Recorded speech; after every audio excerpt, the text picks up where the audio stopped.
వాళ్ళకు కంప్లైంట్ చేయి అతన్ని లోపలేపిద్దాం. లాస్ట్ వన్ రాంబాబు అమ్మ న్యూస్ ఛానల్. గ్రామాలలో భూములు అంటే రికార్డులలో భూములు పెరిగినాయి. అటు శ్మశాన వాటికలతో మొదలు పెట్టుకుంటే ఇటు చెరువు సీలింగ్ ల్యాండ్లు కానీ మొత్తం భూములన్నీ కబ్జా అయిపోయినాయి. భూములలో రికార్డులు మొత్తం పెరిగిపోయినాయి. దీని మీద కాంగ్రెస్ ప్రభుత్వంగా రేవంత్ సర్కార్ ఏమైనా నిర్ణయం తీసుకుంటా? ఇప్పటికే మాడ్యూల్స్ కూడా ఇంకా చేంజ్ కాలేదు, ఇప్పుడు ఈ రోజు తను ఆగిపోయినాయి.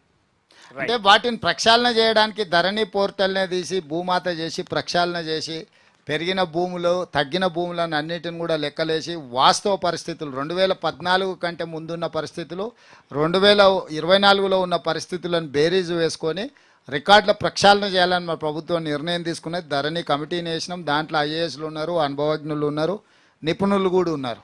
సో వాళ్ళందరి నివేదిక మీద ప్రభుత్వం చర్యలు తీసుకుంటుంది. నెక్స్ట్ ఇక్కడ ఎవరు सर मोहम्मद रियाज अहमद सियासत टीवी 5 minutes లో పూర్తి చేద్దాం. मोहम्मद रियाज अहमद सियासत टीवी। सर आप मूसी रिवर ब्यूटिफिकेशन हाँ भाई में बहुत ज्यादा दिलचस्पी ले रहे हैं। हाँ बोलो। लेकिन उसी के करीब उस्मानिया जनरल हॉस्पिटल है, उसे बचाने के लिए आप क्या करेंगे? नहीं, अभी हाईकोर्ट में उस्मानिया जनरल हॉस्पिटल डिमोलिशन या कंस्ट्रक्शन के लिए हाईकोर्ट में केस चल रहा है। हाईकोर्ट के आदेश के अनुसार हम लोग उसके ऊपर कदम उठाएंगे और जो भी हेरिटेज है हमारा हेरिटेज प्रिसिंक्ट्स को हर जगह में बचाने के लिए उसका एक नया तरीका से हम मूसी के साथ साथ हेरिटेज भी उसमें मिला दे के एक प्लानिंग बना रहे। वो हेरिटेज हर छोटे बड़े हेरिटेज को हम बचाने के लिए कोशिश करेंगे। నెక్స్ట్ సార్ చెప్పండి. సార్ లాస్ట్ 10 నిమిషాలు జర్నలిస్ట్ అంశాల మీద అన్నారు. పేరు చెప్పు. కిరణ్ కుమార్ ప్రజాపక్షం. రైట్, ఏంటది? జర్నలిస్ట్ హౌసింగ్ సొసైటీకి సంబంధించిన అంశము.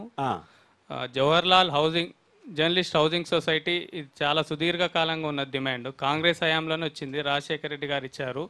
అనేక చిక్కుముడులు విప్పుకొని ఇప్పుడు సిద్ధంగా ఉన్నది. గవర్నమెంట్ వైపు పెండింగ్ ఉంది. చాలా మంది దుర్భరమైన పరిస్థితులు ఉన్నారు. 60 మంది చనిపోయినారు. కాస్త అంటే వాస్తవంగా ప్రత్యేక దృష్టి పెట్టండి. మీ మీద అందరూ ఆకాంక్షలు ఉన్నవి మిత్రమా. ఇప్పటి వరకు ఎన్ని